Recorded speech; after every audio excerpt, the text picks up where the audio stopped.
Race.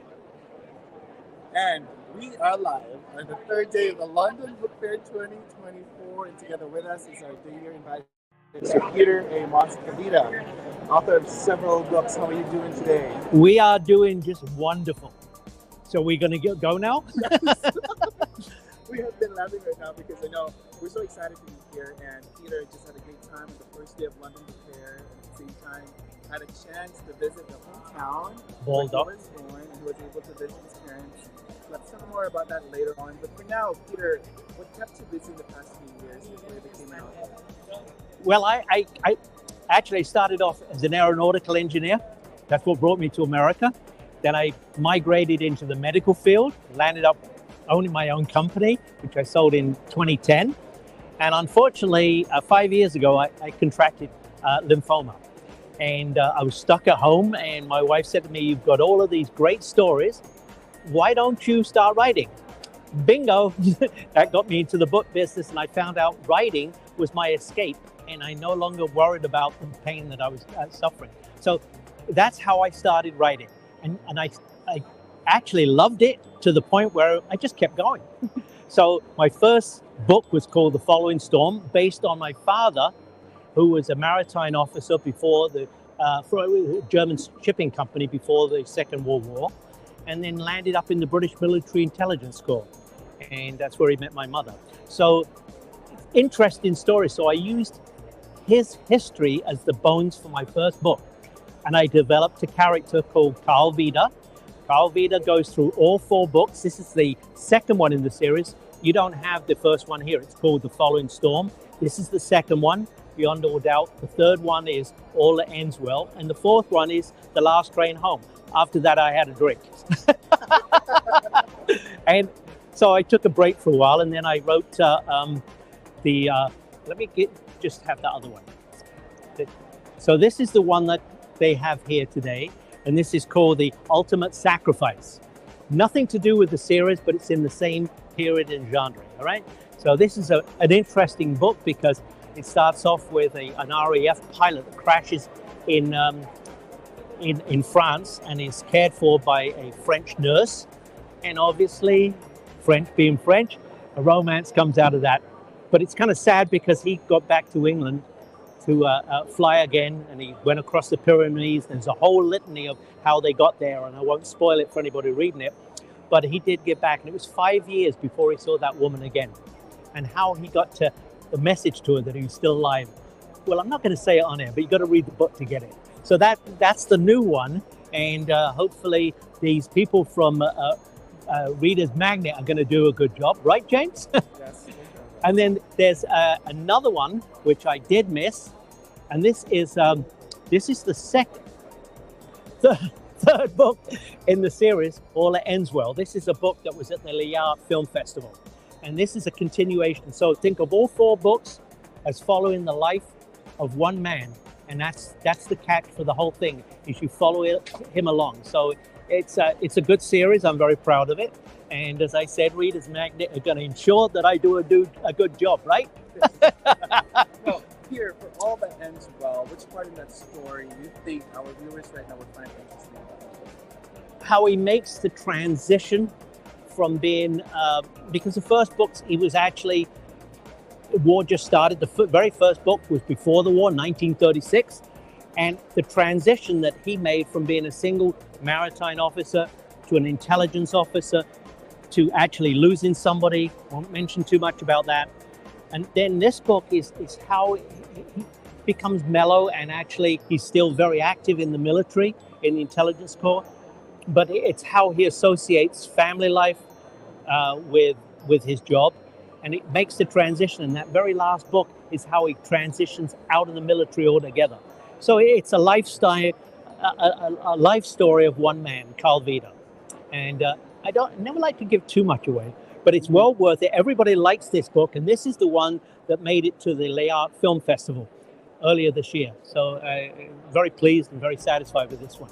And hopefully, God willing, this may land up in a miniseries or a movie.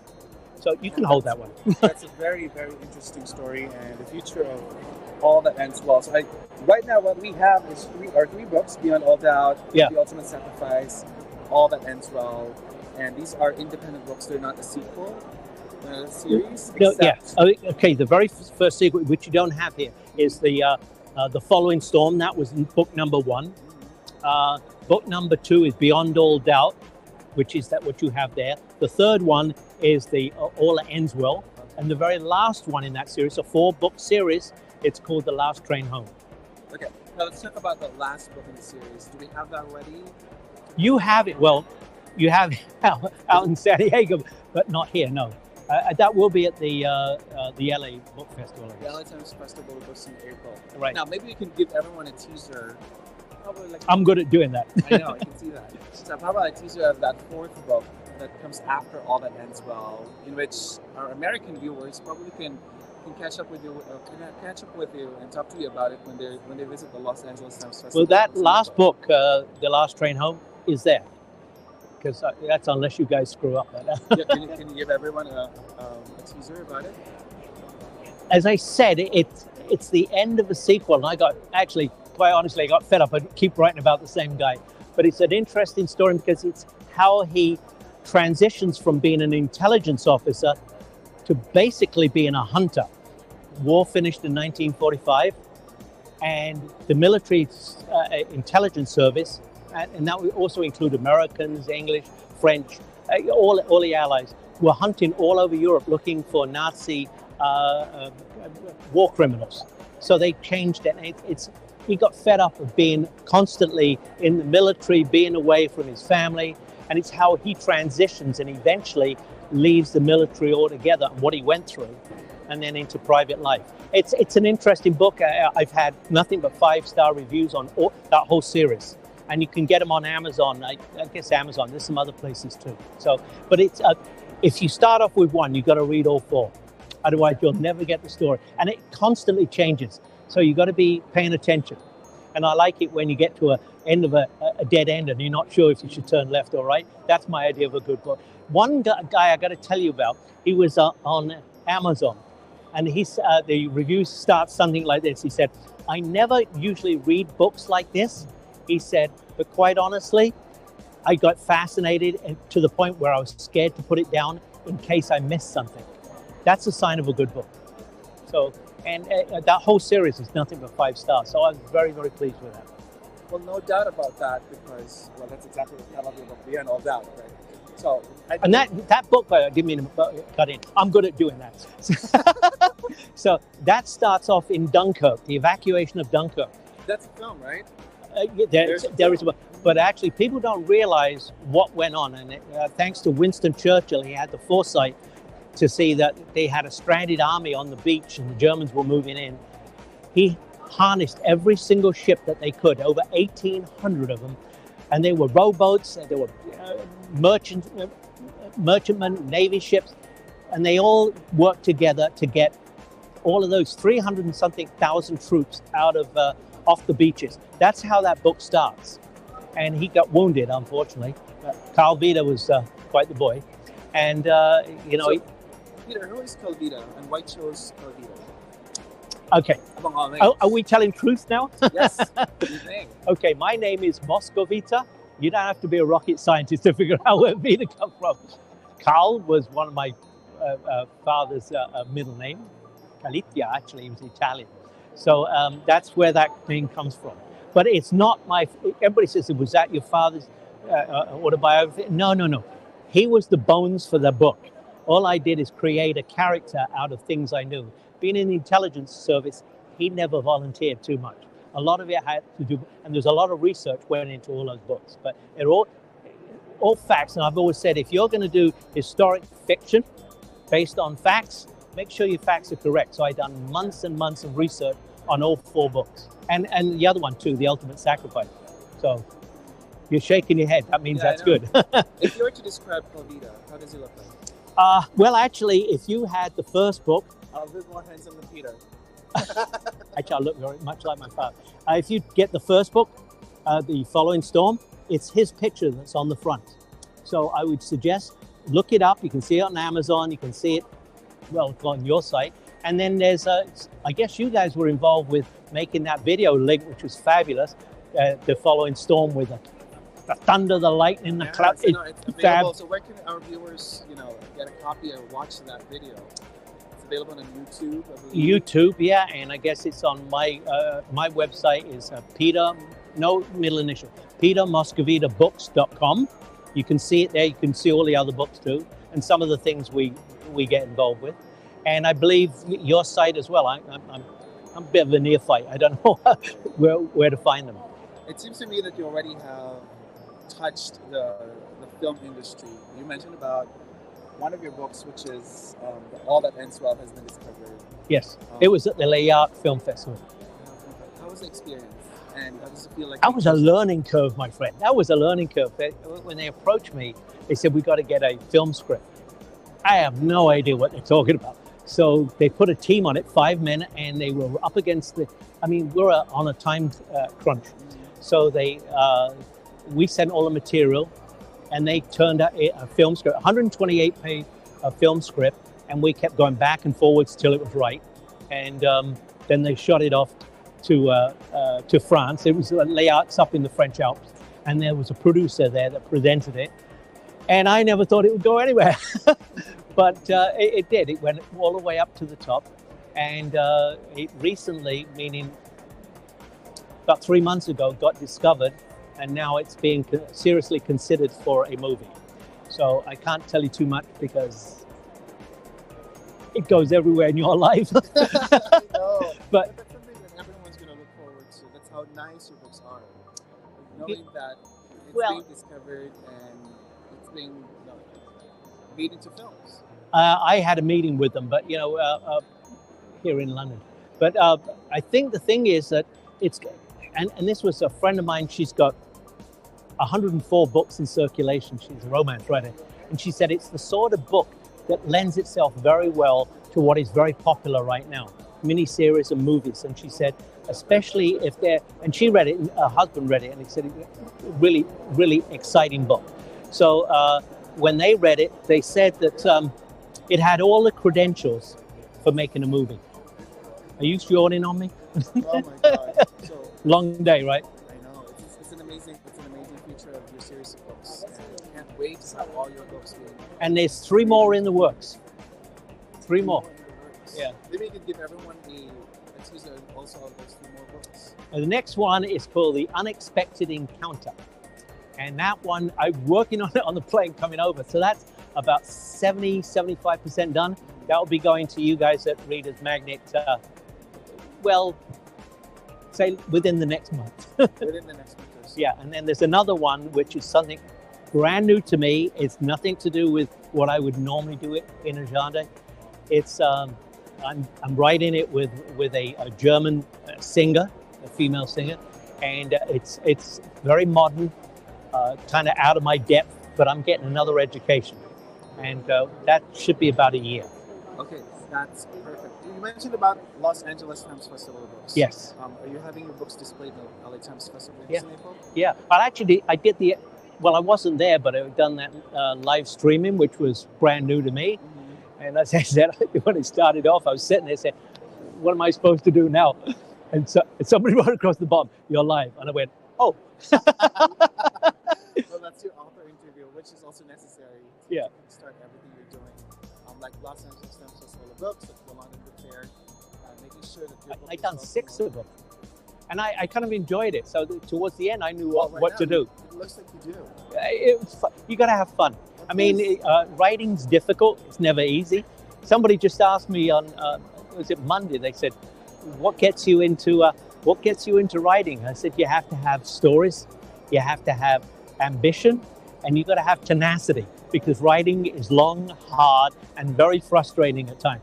But it's fantastic. It is fantastic. Do it. You, so you guys should do it too. I mean, you're very amazing, and an author has had several books in just a few number of years. Probably this is it. This is your moment. This is your calling. My wife calls it my 6th career. Your 6th career. Yeah, since I came to America in 1966. So I worked in the aircraft industry, then I was with NASA, and then I started my own medical company. And then I retired. But if I didn't come down with cancer, the chances are I would not have started writing. It's sad, but maybe it was a blessing in disguise. I know. But thank you so much for being here at London And, Book and Fair, I, Peter. I can't say, this place is amazing. It's enormous. Trying to find a booth is incredible. It's just blew me away. I was used to medical shows. I could not believe how big this place was. Yeah. Or how much paper's been put on the shelf. It truly is. So, but thank you so much for being here. We're My very proud pleasure. that You're part of Readersagnet Yeah. and the family. So, a lot of things are going to happen in the future for Peter Moscovita's books. Again, he mentioned that he's going to be part of Los Angeles Times Festival of Books in April. I'd like to see you there for Beverly Confab. Well, you never know. I would like to do that one. That would be perfect. And also the LSM's Festival of Books. I think that's going to be on April 20 to 21. Again, thank you so much. But this is not a plug. But if it wasn't for Readersagnet, what they done as far as the materials they produced, the videos they produced, I couldn't be happier. And thank you, James. Thank you so much, Peter. You're such an amazing author. Do we have a lot of fun? Thank you so much. So, Thank you. A lot of authors we're going to be talking to today here at London Book Fair. We have just started off with the great Peter Moscovita. And later on, we're going to be seeing a book signing of Caroline Langford, Dr. Teresa Wee, and David Tuttle on the last day of London Book Fair. Thank you so much for stopping by and watching London Book Fair. Readersagnet. Thank you. Done?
My daughter's with us as well. So it's a family thing. business.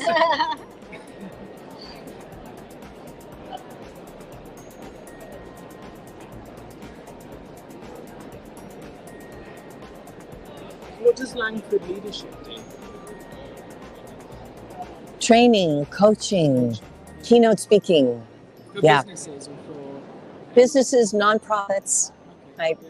Any place where people are interested in how we can elevate the human experience, right? In businesses, nonprofits, any kind of organization where we're engaged in that work. Place to start. Yes. Well, we could say that would be true for government as well, right? Absolutely. Yep. Absolutely. Well, it's in partnerships at times, isn't Yep. it? Yep. Yep. Beautiful.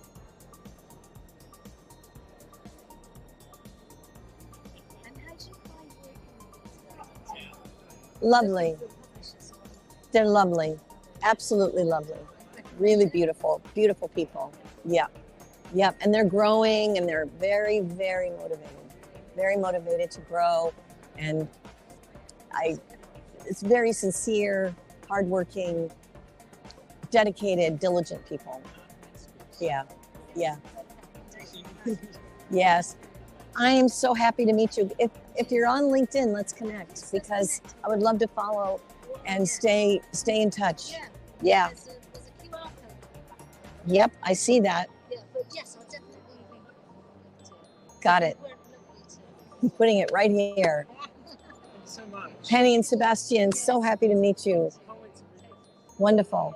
Thank you so much. Yay, yay. Till soon. We'll be in touch. Hi, Carl. I believe you have Dr. Jeff. Sorry? I believe you have Dr. Jeff, one of our agents, or one of our trainers back in the office.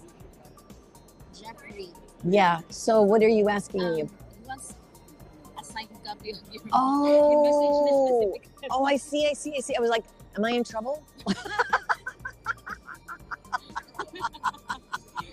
Message Miss and a copy of Carl's book. Oh, I would love that. Yeah, absolutely. Oh my gosh. All the Reader's Magnet people. I'll write it for everybody. Assuming there's nobody. I see a couple of people standing here. I'll just come back with. This is for Jeff. Yeah, okay. All right, I'm gonna. Oh my gosh. Oh, hi. This is a heroic. It looks like you're from New York or live in New York. Correct. That is correct. That's state New York. Nice. I'm in Boston now. Oh my gosh, I go up to Boston with some regularity. Yes. Oh, okay, cool. So Yes. Is this your first? It is. Oh, okay. It is. Not my last, I don't think, but it is. Difference Press is the publisher.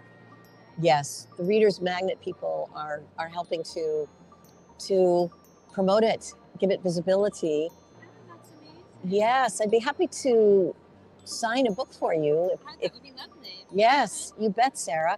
So, Sarah, you teach publishing. Yes. Do you want me to scan the badges for you?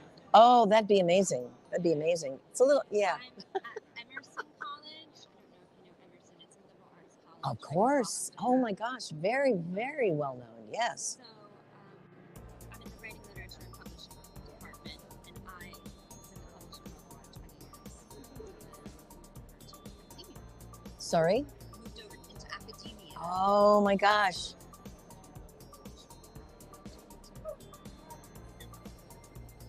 I think it's so important what you're doing because it's a kind of empowerment. Would you agree? Yeah. And you know what? It's empowerment to change my career at 45 years old. I mean, I'm not very old, but it's hard. I thought you were like 34. No, but it's true. See, there's something about what's inside you. Yeah. Right? I'm seeing what's inside Well, you. it's like a rebirth. It's ageless, right? And And- doing something new. Yes. Yes. I think, Sarah, when we're connected to an authentic purpose, right? A true north authentic purpose, and there's authentic passion, age goes away, right? Because there's something else, there's another energy. There's another energy. Yes. And if you lose that energy, that passion, you get old. Yes, that's an indicator that there may be something else that's waiting for you. And I always encourage people, don't give up. Let's make some space to discover what the next thing is. But you are, as I see it, you're really in your purposeful flow. And this is, Are you a coach? yes. Well, I do coach, keynote speaking, training, all of it. Yes.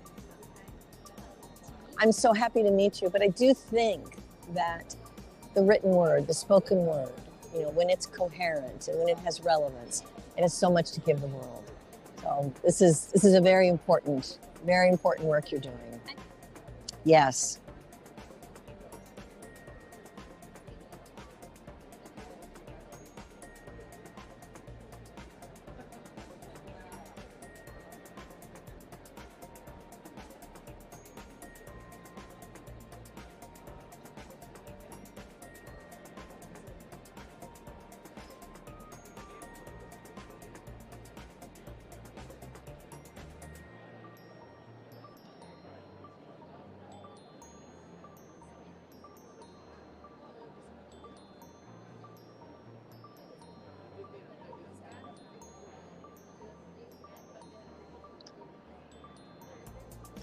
I've said, please keep your passion for publishing the written word.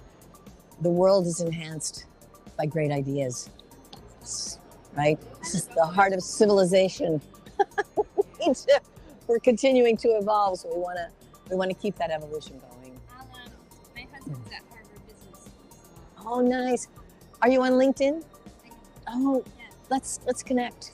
I'd love to track Okay. how you do. I will find you and I'll send you a request. Sarah, such a lovely delight to meet you today. Take care. Hi. Is it still morning? Is it before noon? I was going to say good morning.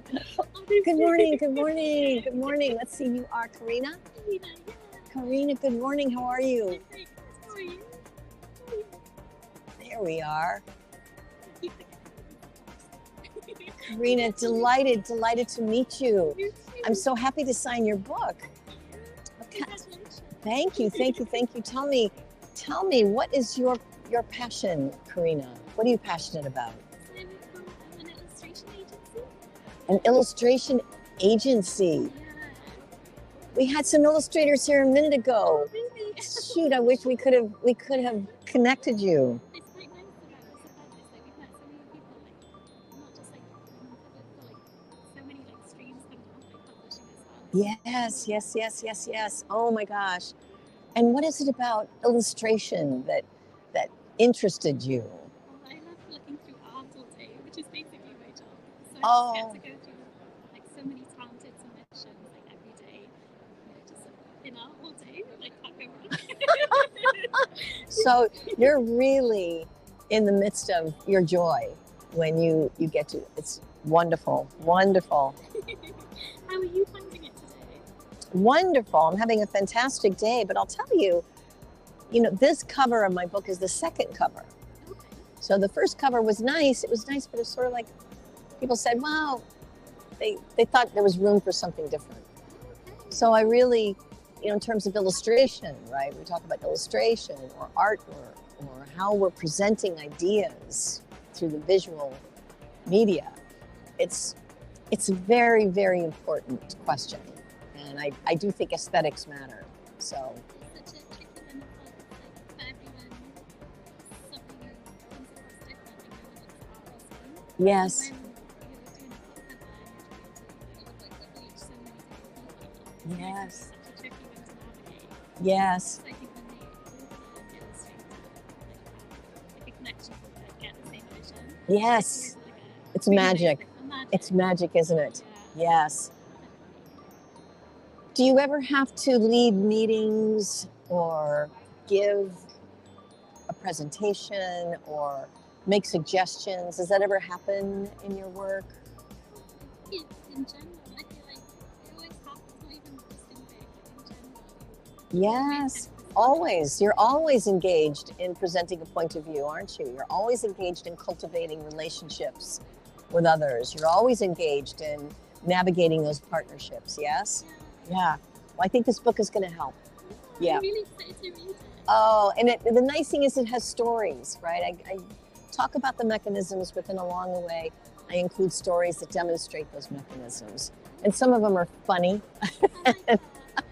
So I think it's an easy read, but it's useful. The tools and the skills, they really, really work. When it's related to real life scenarios, like taking the opposite argument, like the main point of it, but then you're relating it to actual real life scenarios. Yes. Well, this book will help you with Thank that. you very much. It'll support you, I should say. How long does it take you to write out of interest? It was about, well, I applied to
Public University. From a university. Yeah.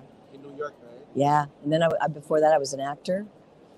All right. And we are live here at day 3, last day of the London Book Fair 2024. And what a way to start our day with the one and only Carolyn Langford.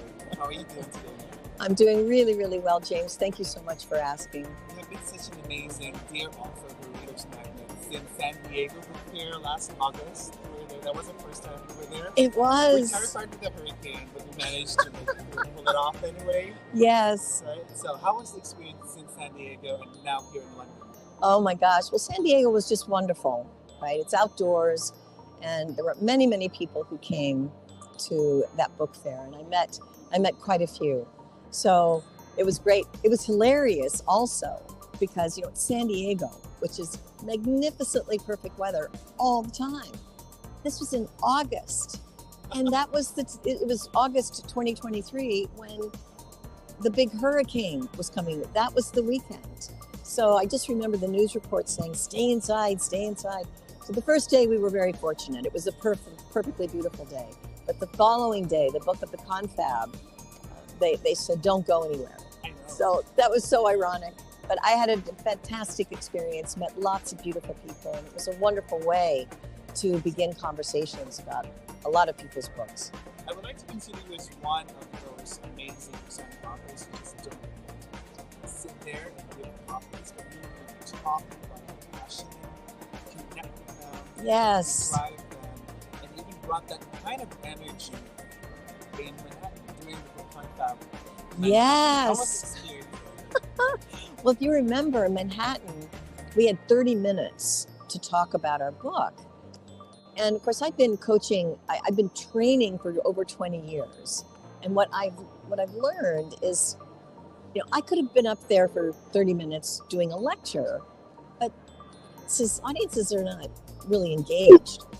So I decided to bring our leader, John Carl Abinez, up with me to the podium. And I said, let's do a coaching session. Let's do a live coaching session for our audience here. And so they get to observe the impact of the kind of coaching that can happen in a communication coaching session. So that's what we did. We made it very playful, but I think it helped to identify some of the mechanisms that come from my book. There it is, The Speed of Passion, how relationship-based leadership drives innovation. So it helped identify some of those mechanisms, but in a way that was organic. They could see how a coach would work with someone. And John Carl was a great sport.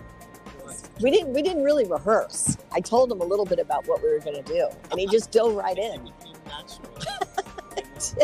Talking about the speed of passion, since when did you publish this book, and how many books have you published since? Oh, this is my first book ever. This is the first book I've ever written. Yes, people have been telling me for many, many years that I should write a book. And I finally took the plunge just 2 years ago.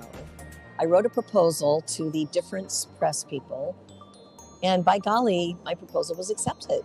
So their program lasts about 6 months, and it's a wonderful way of structuring your writing process. And when you do that program and you use the mechanisms that they have available, it helps you get it finished. And that's what happened. So I feel very, very happy that I was able to complete it. So it's my very first book, not the last. I know there's another one already tapping me on the shoulder. So I expect to write more in the future. Let's dive right into the book now.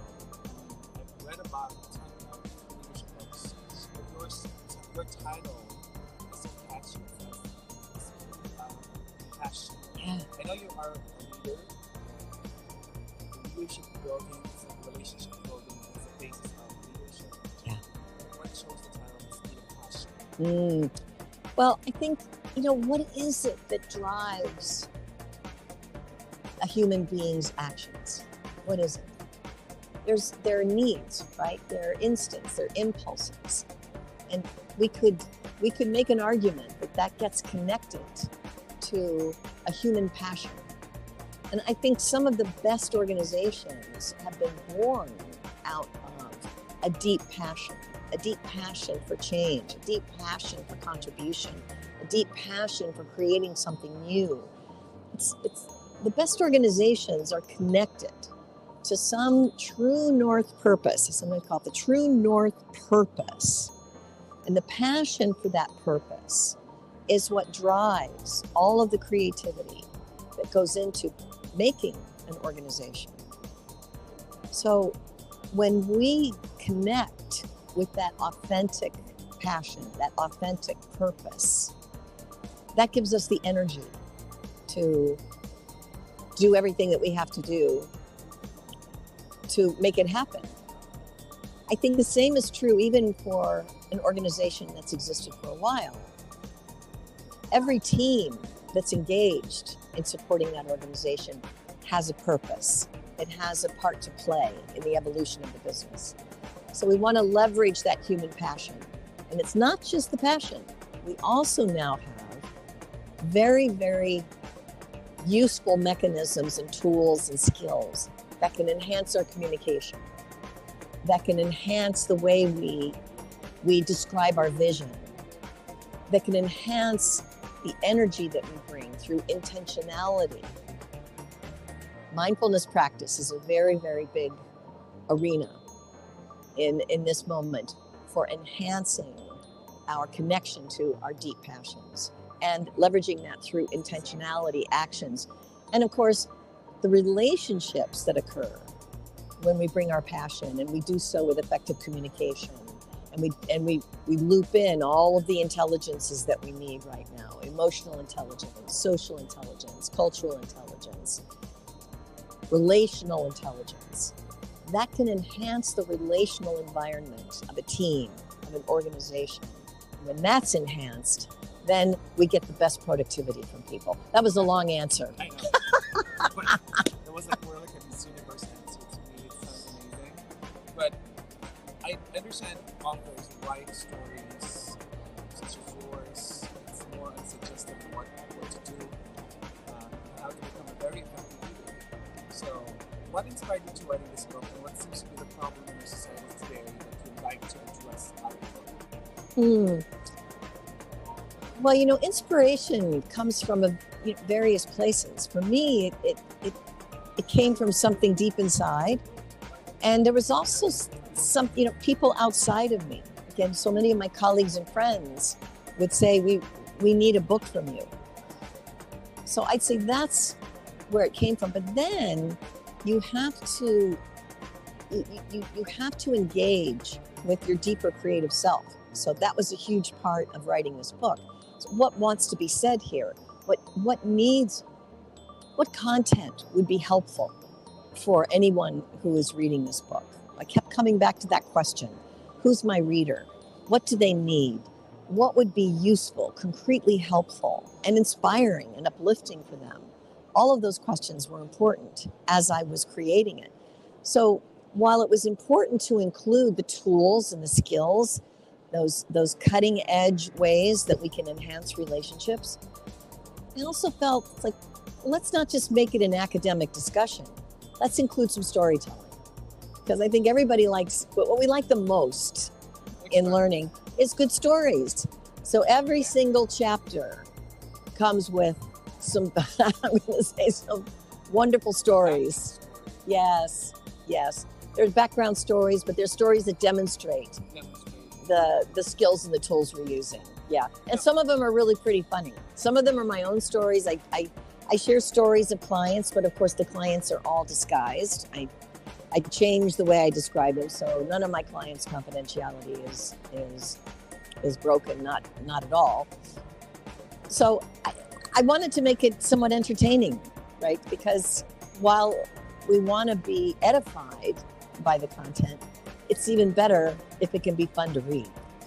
Now for the speed of passion, right now, it seems to me, right off the bat, it tells me it's for the orthodox kind of leaders. It can be CEOs, businessmen, or it can be politicians. But are those the only kind of ideal leaders that you have?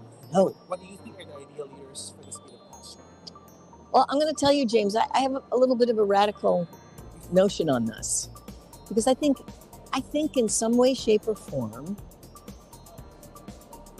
in any meeting, in any gathering, anybody who's offering a point of view, a recommendation, a vision for what could happen, anyone who's communicating that is in a leadership role.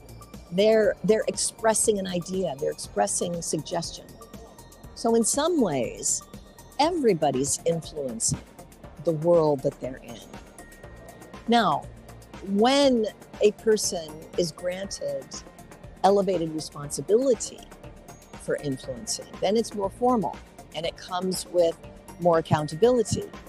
So people who have positions in organizations, corporations, nonprofits, startups, you name it, here we have the stakes are higher because the organization expects some visionary leadership from us.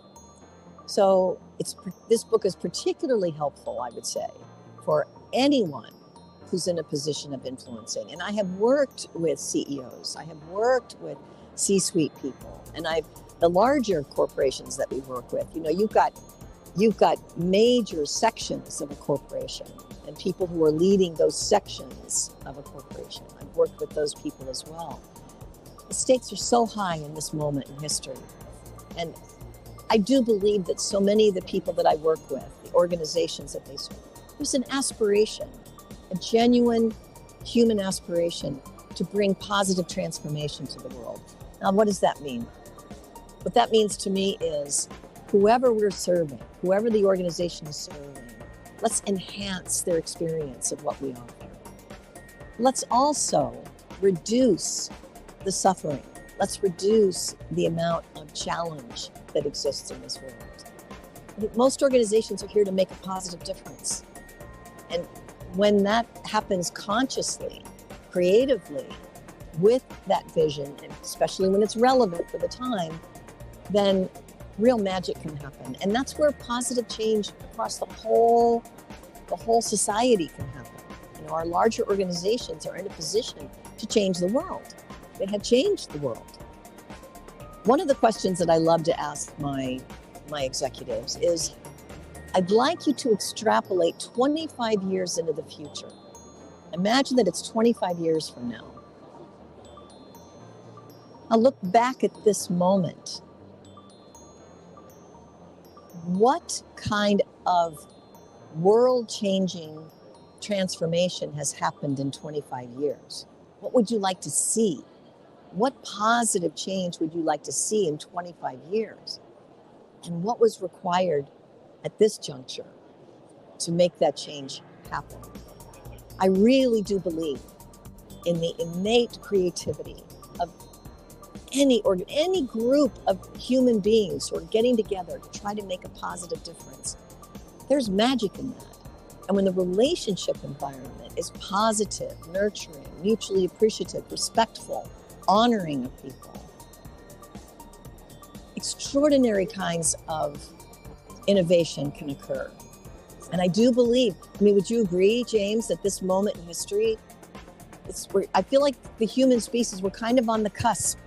We're at an evolutionary leap here, right? It's just, 20 odd years that we've had this revolution in technology, right? We have all of the extraordinary benefits and challenges with artificial intelligence coming in.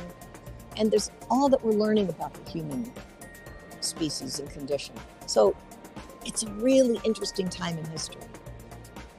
Most good leaders would say it's helpful to know what period in history you're leading in. And the best leaders have a sense of what's the positive trajectory for the future, and how can my organization support that positive trajectory. So, yeah, and then the way that we do that is with generative, mutually appreciative, joyful, celebratory, caring relationships among people. So I know there's tons of viewers right now, corporate CEOs, businessmen, politicians, leaders alike, and even the student leaders. And I hope yes, leaders are watching this right now. Yes. I'm so curious, and I know for sure I can represent all of them to ask this question. What can we gain after reading The Speed of Passion? Oh, I would say the first thing that you'll gain is more confidence. More confidence. The mechanisms and the tools are simple. They're very simple and they're easy to use, and I map out a way that you can leverage them. And of course, there's always classes that are being taught and coaches that are available to help.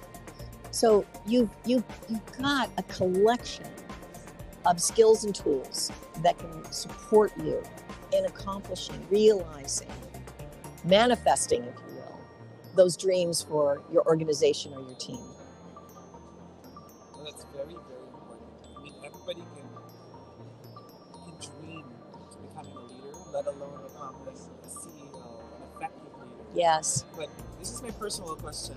You know, sure. I'm not stereotyping or anything, but the more you actually climb the ladder, what the society's projecting is the more you climb up the ladder, the more they look at you like they project like a monster. Oh. They project like you're too off the pole. Oh. To the ranks. Yes. There are movies, series that are actually doing that stereotype, and I grew up watching those. Yes, yes. Is there a message you want to teach the world right now about that? Yes. Well, those stereotypes exist, don't they? And it's so limiting, because I've worked with a number of C-suite people who are not monsters. Now, we've also got to remember that at that level of leadership, right, there's massive pressure, right? The person in that role has a lot to do. But it doesn't mean that they have to become a monster. Now, I would say less skillful CEOs may succumb to the pressures and the challenges. And what happens then is they're at risk of moving into a stress-based way of leading. And that may not take them to their best selves. So this is why it's really helpful to have a clear and deliberate practice, a philosophy for who you want to be as an elevated leader. And if there are stereotypes in place, that's an invitation for you to change those stereotypes. So what can you do as a C-suite leader where the ranks may have these assumptions? Be the change. As Gandhi said, be the change. So in all of your relationships, bring that respect, bring that appreciation, bring your authority, but communicate it clearly, justify with real benefits the suggestions that you're making, and treat everybody with kindness and appreciation. There are a number of leaders who are doing this, who are demonstrating that elevated way of being in relationship. So I'd say it's a challenge, it's an invitation to transform that stereotype. And I believe, you're headed in that direction, so I believe that you can do that. Yes. Of course, no. I'm so curious about it. And I know for sure, young leaders right now, even seasoned leaders, even C-suite leaders, who are watching us right now, maybe they can give us components that they can benefit from the book. Some small things they can start up doing. Yes. And become a very passionate servant leader. Yeah. Well, first of all, let's talk about communication, right? You're going to be in a position where you're going to be you're going to be communicating an idea. People are going to have to take action. So the nice thing about this book is I have, over a couple of chapters, I've laid out some very simple mechanisms. They do a couple of things. Number one, it can help make your content more engaging, more audience friendly. And I should say, before you create any message, that's the number one thing you have to do, is sit down and consider, who's my audience? I agree with you on that. Yep. Sometimes sounds so technical. So it's Yes. very important to make it audience friendly. Yes. Who's the audience? What do they know? Is their knowledge accurate? Are there inaccuracies in their knowledge that need to be adjusted, corrected? What are their needs when it comes to inspiring them to take the actions that we're hoping that they take?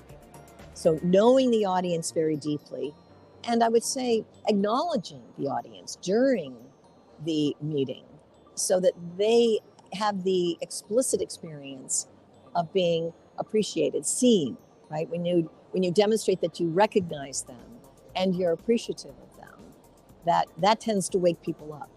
So we need to know the audience, but then you need to also have a big picture vision. So we want to hear a point of view statement, a perspective statement. Let's hear where you're coming from. Additionally, we need to translate this vision into action. So what's going to be your recommendation? What recommendation are you providing for the audience? What action are you inviting them to take? But then it's important, this is often what people leave out, it's important to complete that vision statement with what value will they gain when they take that action? What benefit will occur for them? What benefit will occur for the team? What benefit will occur for the entire organization? So that simple model of a perspective statement, a recommendation, a vision for an outcome, a couple of key points that will be discussed during the meeting, opening with those elements right away. Within 90 seconds, your audience gets a really strong sense of what this meeting's about, what they're invited to do, and how they're going to benefit. Now, what I also suggest, again, on that relationship building side, is let's also include in the opening some kind of acknowledgement of them, or some kind of interesting piece of data, a story, an example, something that ensures that the content is relevant and engaging, right? We want people to be inspired, excited, moved, motivated. So the storytelling piece, the acknowledgement piece is also important. So that's just the content piece. But then we've got to make sure that the whole person is expressing these ideas skillfully. So particularly in a Western cultural context, what do you think, what's the number one body language element that we need to ensure trust? What would you say that is? Yeah, eye contact. Eye contact. In the West, it's helpful if we really are talking to someone. There's an authenticity that takes place there. There's a giving and a taking that occurs. So the eye contact is really important. How about the voice? Is it helpful to be able to be heard easily? Yes. What about the facial expression? What if I'm talking to the group? How motivating is this face? Not so motivating. Now, when it comes to the body language piece, what I like about my mechanisms is I couple each delivery skill, each piece of body language, with a value. So I say eye contact is to build trust. The facial expression, we want to bring a warm facial expression. I'm not suggesting that you be fake. You don't have to plaster on a fake smile. We're not going for fake. But inside, if the leader can bring goodwill, like if we have a natural willingness to have that goodwill, then the face tends to soften, it warms up. We want open gestures for authenticity. We want a voice that has natural vocal varieties, and that's for transparency. Here's a big one. Do you think you use, like actually basically, some of those non-words to keep going? Yeah. How about pausing to punctuate? How about letting sentences end? How about eliminating the uhs and the ums and the verbal clutter with the pause? Now, there's a benefit to the audience when the leader pauses. What do you think is the benefit to the audience when the leader stops talking for a moment? Just for a little bit. Bingo. They get to process. That's it. They get to process, they get to think about it, they get to absorb.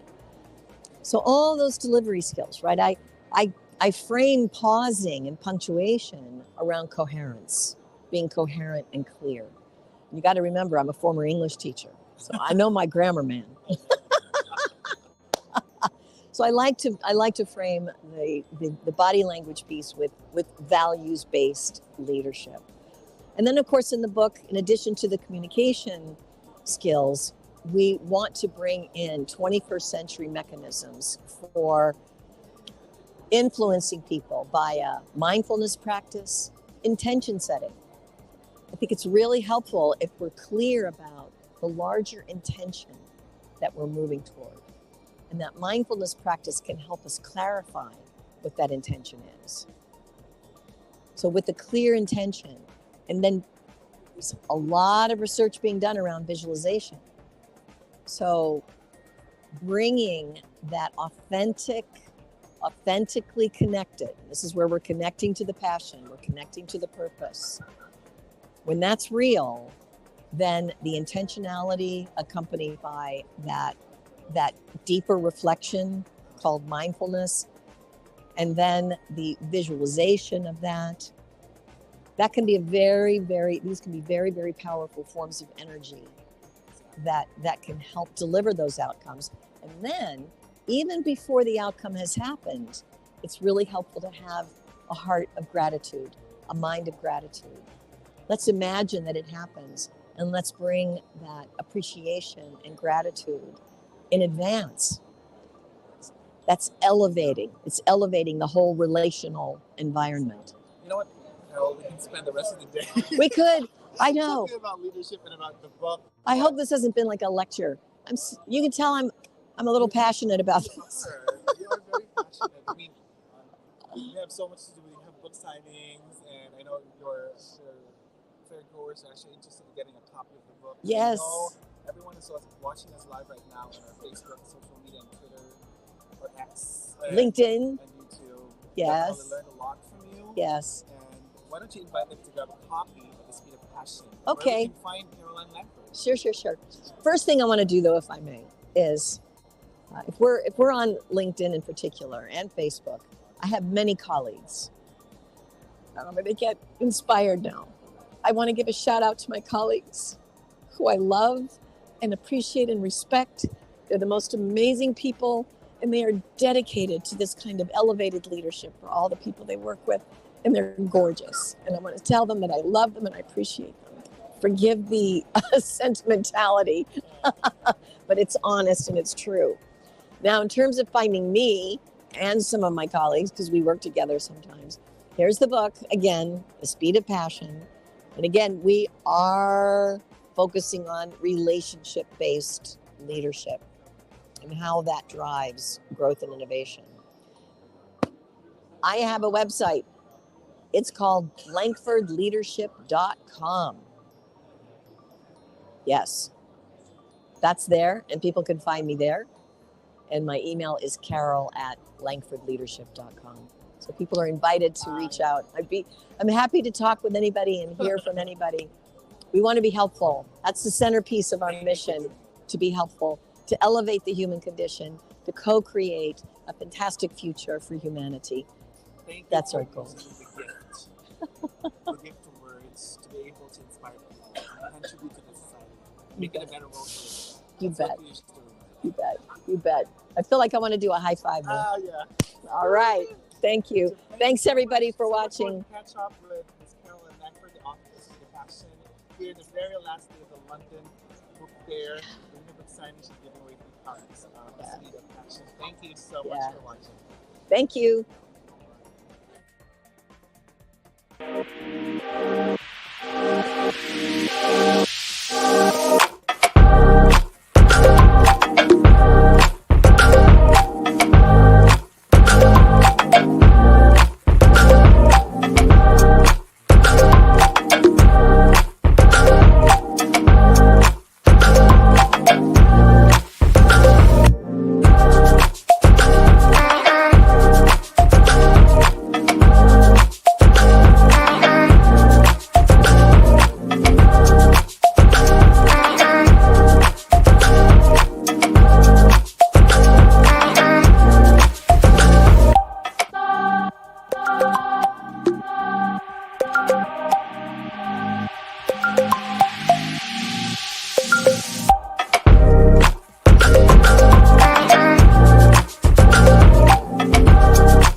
Yes, yes, yes. We are serving the publishing industry, and our understanding is that we have to build more literate society, educated society, which can fight against propaganda, Yes. against disinformation. And Yes, yes. What is your country? Georgia. Georgia. Oh my gosh, this is a really crucial mission that you're on, and it's big. It's big, of course. Yeah, But yeah. this is how our country can survive in very difficult political Yes, environment. yes, yes, Because they're so close to Russia. yes, war, and yes, our own. yes, So they're small, yes, like 3.5 million people. yes. So this is Small how we but can mighty. survive. Yes, yes, yes, yes, yes.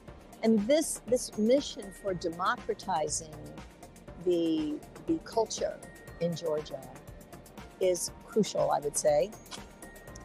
And your methodology to do that through the written word, the edification of people through leadership training, influencing. This is great vision, Ivansa. Amazing. Thank you. Yes, you bet. Yeah. I agree with you. I'm a former English teacher, right? And so I feel like knowing language, knowing how to speak, how to write, this is a kind of mental discipline. It helps us think critically. We become skillful, critical thinkers. And when we're thinking critically, and we're doing that skillfully, we can spot the propaganda.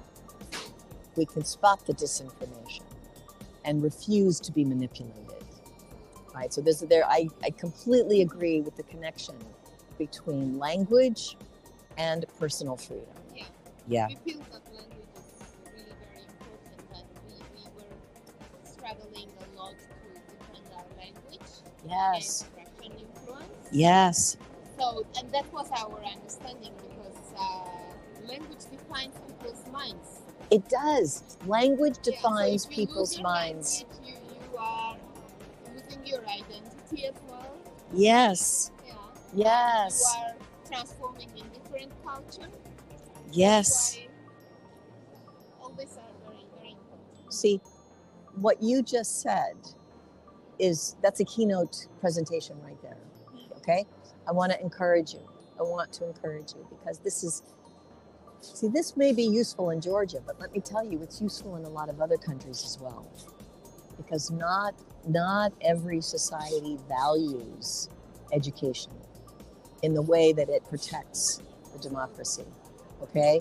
So I feel like I want to give you permission. I want to inspire permission in you to be passionate about this calling. It's amazing. It's wonderful. Yes.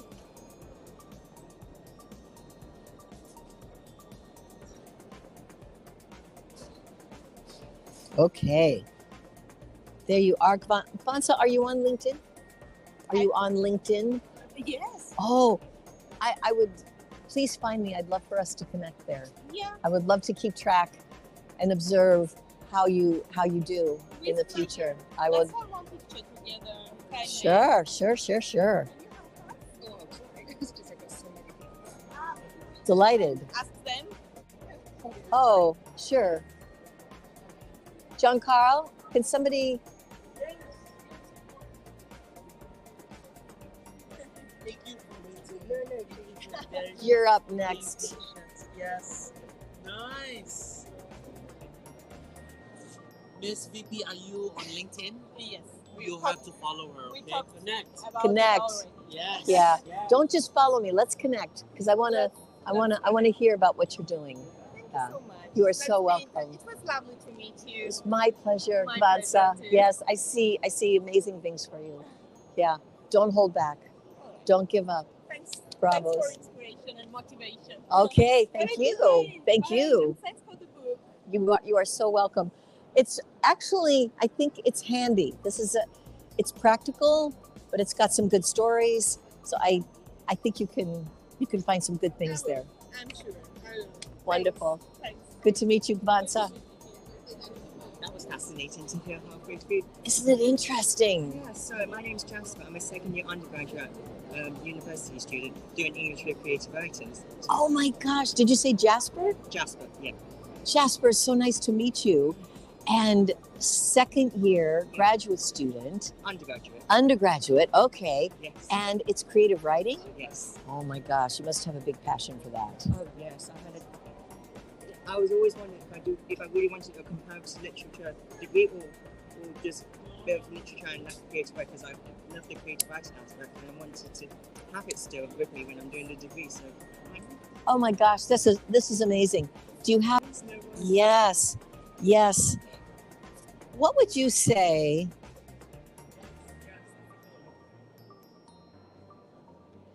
In your imagination, what would you say are the possibilities for using your passion for creative writing? What are the possibilities for you for that, Jasper? I don't know. My house feel like it's going to be quite shallow. It's just in terms of perspectives and a unique tale into something that's already out there, but giving your own spin of it. Yes. Own narratives and what else? Probably something to investigate or a legacy to leave behind. Yes. Someone to follow on afterwards. Yes. Wonderful. It's so early in your life, but I already see a light, right? A big passionate interest in making a difference through the written word. And I want to wish you so much good fortune in that. It's exciting to witness you. Yes. Yeah, I'm just trying to survey the more publishing role, essentially, as well as a career route. So I'm looking more of like an editorial position, but I want to become like a writer as well at the same time. So I'm working out along with my dissertation as well for next year. So, wow. Yeah.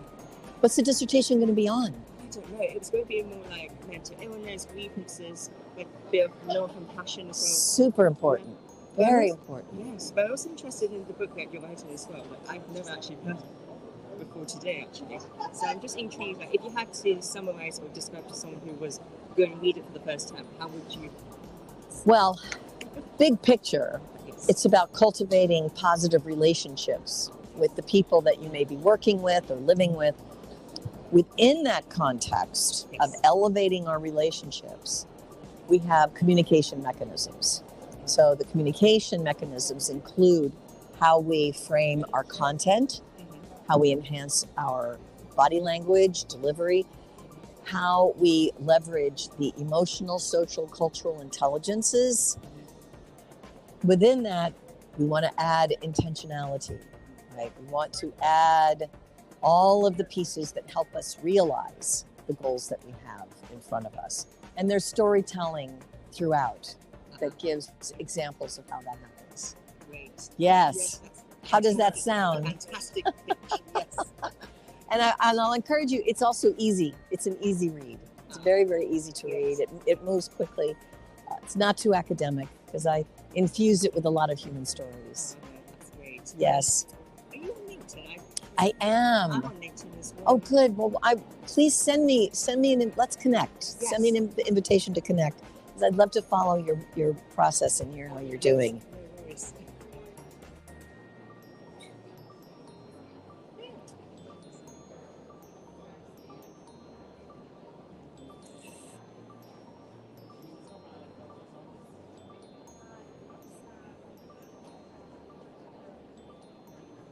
Especially any discussion of mental illness at this juncture is so, so important because there's so much misunderstanding of that. Yes. It inspires me that you're engaged in this way. Wonderful. Yes. Okay, Jasper.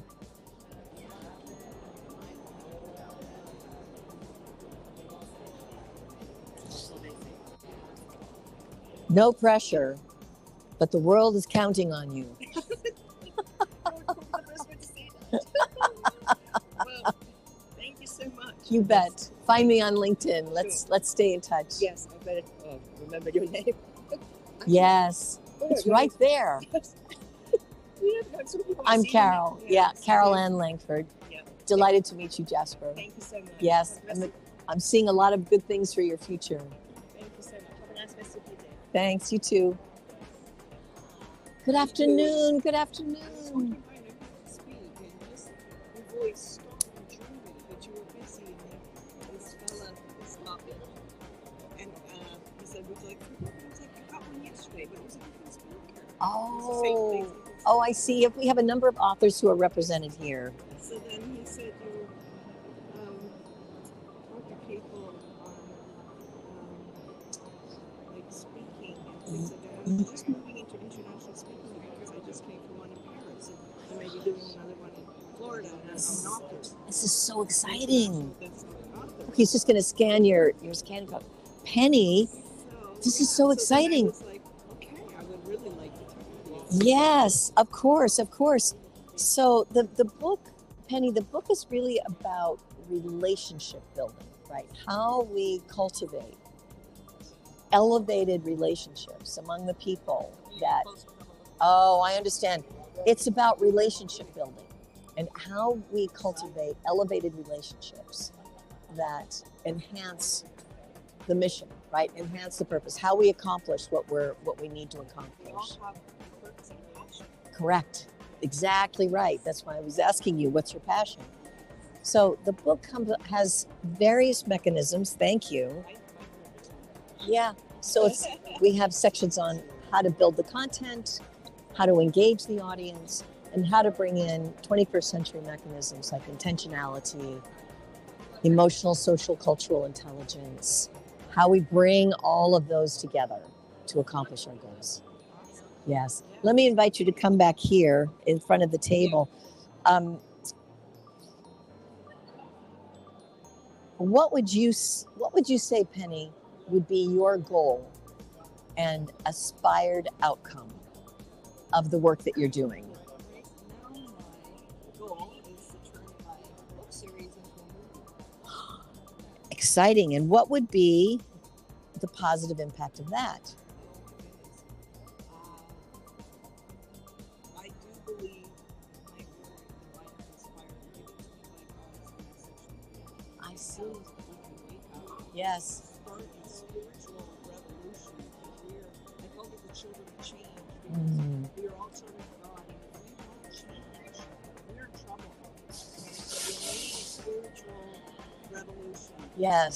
In order to move, I get chills when I speak this. To move away from the division. Yes. Start to realize that we're not just human beings living a life. Yes. We're spirit, we're soul, we're Yes. all drops of awareness. Yes. Ocean of God consciousness. Yes. We're all connected. Yes. And we've got to stop this division, separation, domination, control. Yes. So my series is all about rebellion, revolution, evolution. Where do we go? How do we move forward? How do we live in harmony? Yes. Yes. Yes. Yes. Yes. I think that's What? essential. It's a massive vision. It's a massive intention that you have. And I believe that you are, there's a fancy word. There's a fancy word for this, but what I see in you is a gift, right? You have a gift for this. And I just so want to encourage you to follow it, to trust it. Yes. Like 4 years ago, I was a Denny's waitress. Now I have 4 international best-selling books. That's fantastic. It's definitely a purpose and a passion, and I'm working what I believe is in conjunction with God. He said to me, if you bring my word, I will make sure it's good. Oh, magnificent. You see? There's divine inspiration in that, right? And I want to encourage you to trust it. Trust it. Yes. Trust it. Oh, absolutely. Trust it. 4 best-selling books already. You are on your way. No question. Every book I've written has become a bestseller. There you have it. There you have it. So that's God's way of saying yes, yes, yes, yes. Yes, yes. Oh, I think I have one in the book. And where did I put your book? I've got it right here because I'm signing it. It's the sometimes. All the time. Oh my gosh. Penny, what a joy to meet you. Please. Because I'm so much up here all the time. I'm not in the body. I'm always grounded. So Well, stay in the body when you're crossing the street and walking around. That'll be helpful. I see immense good fortune for you. Thank you for this vision. It's beautiful. Beautiful. You bet. You bet. You bet. Take care. Hi. Hi. Hi. Who we got here? Chloe. Yes. Chloe, I'm Carol. Hi, It's Carol. so nice to meet you. Taking on us. Yeah, no, I'm happy to. Thank you. And I'm happy to sign your book. Thank you very much. I really like asking the people who stop by, I like asking them about their passion. Like, what would you say, Chloe, is your passion? Writing at the moment. Oh my goodness. My first book, which comes out next month. Very scary because it's a memoir. Very exciting. It's a memoir, A medical memoir. a medical memoir. About studying medicine and neurodivergence. Oh, this is such an important subject. Neural diversity and the different ways that the brain is engaged for people is a huge need. We really need to be better educated about that. And as a former public school teacher, I believe vehemently that we need to diversify our ways of teaching to accommodate different kinds of brain chemistry. People are born with certain kinds of brains. So the better we understand how the brain works and how people who are not having conventional brain chemistry can be met is so important. It is. Oh my gosh, see, so you're a visionary. You're a visionary and a leader already. Beautiful. How are you finding the book? Oh, it's amazing. It's so inspiring. You managed to walk around. I have. It's beautiful. I'm looking forward to reading your book. I think it's very practical, but there's a lot of storytelling that can enhance it. Yeah. And one of the things that's also included is the whole piece around conflict transformation. And I'm just guessing that you're moving into a new world. And whenever we come in with new ways of seeing, new ways of interpreting, new mechanisms for treating, we're going to have some people who don't want to change and then people who do. And there are lots of opinions for how we do that. Yes. So the conflict transformation may also be useful in addition to the communication. Yes. Wonderful.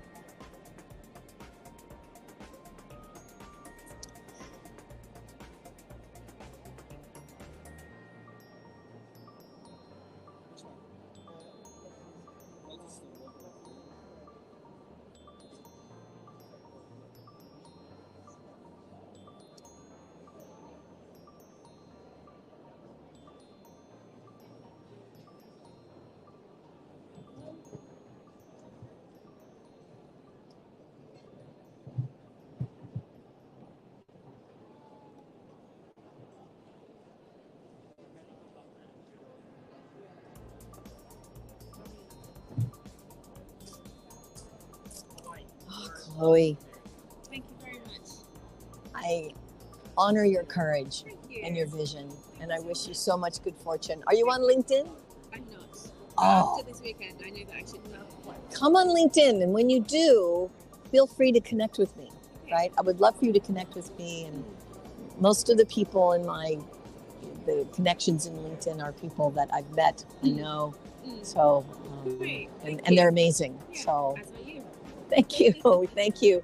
I'm so excited for you, and thank you for the work you're doing. Thanks very much. Gorgeous. Thank you for the book and signing. You are so welcome. Thanks. Take care, Chloe. Holly and Gemma. Hello, how are you doing? Very, very well. It's Holly. Holly, H-O-W-L-Y. Holly, I'm Carol. Gemma? Gemma, so nice to meet you. Let me see how your name is spelled. Your name tag. Jay. Oh, is it Gemma? Okay, very good. Holly and Gemma, There you are. how are you today? Very nice. So it looks as though you're enjoying, as I am, something of a passion after pursuing careers by the sounds of things. Oh, you're right about that. Yes, I started as a high school English teacher. I was a business owner also. My brother and I and a partner, we started a business. And that was very exciting. And I also was a high school English teacher. Yes.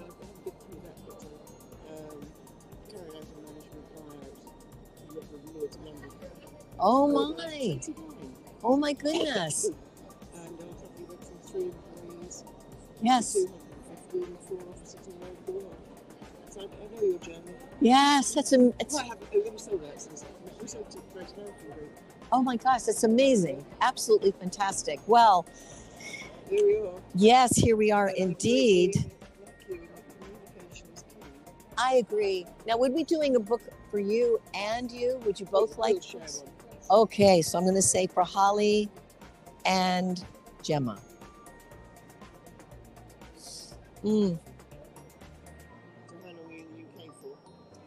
I go back to New York City on Saturday. Yes. But I've loved being in London. Yesterday I went to the Waterstones and the Foyles bookstores. Heaven. For people who love books, this was like stepping into heaven. Those bookstores were so exquisite. Yes. Yes. Yes. A friend of mine was taking me around and said the same thing. We didn't have time to get to the little ones.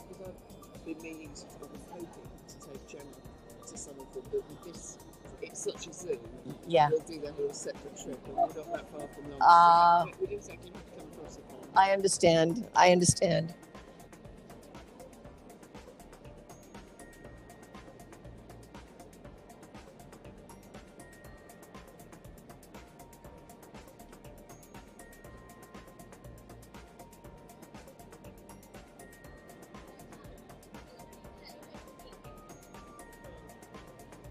All right. Super. Thank you very much. What a privilege to meet you both. Enjoy the rest of the show and safe travels. I am enjoying it. Thank you. Take care.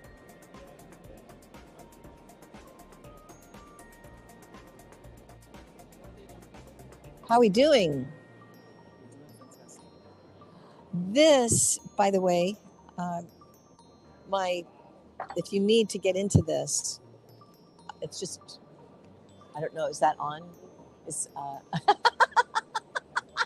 Give it 2 minutes. Give it 2 minutes. Yeah. It's like, I'll write it down for you. Yeah, I'll write it down.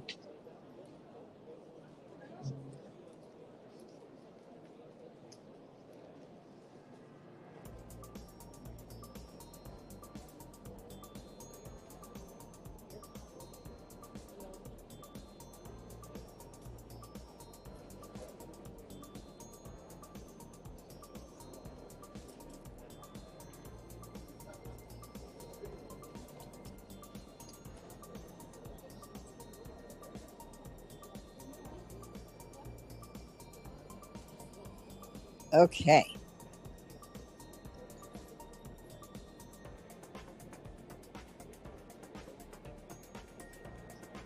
This is so much fun. I love meeting the people. I can see that. Yeah, people are amazing, right? They're really... Have background, have stories, that surprises you. Yes. But look at all these books. We've got a lot left. It was interesting because I was thinking about, what the third day might be. I said it might be crowded, it might not, depending. It might be crowded or it might not, depending on people's travel and so forth.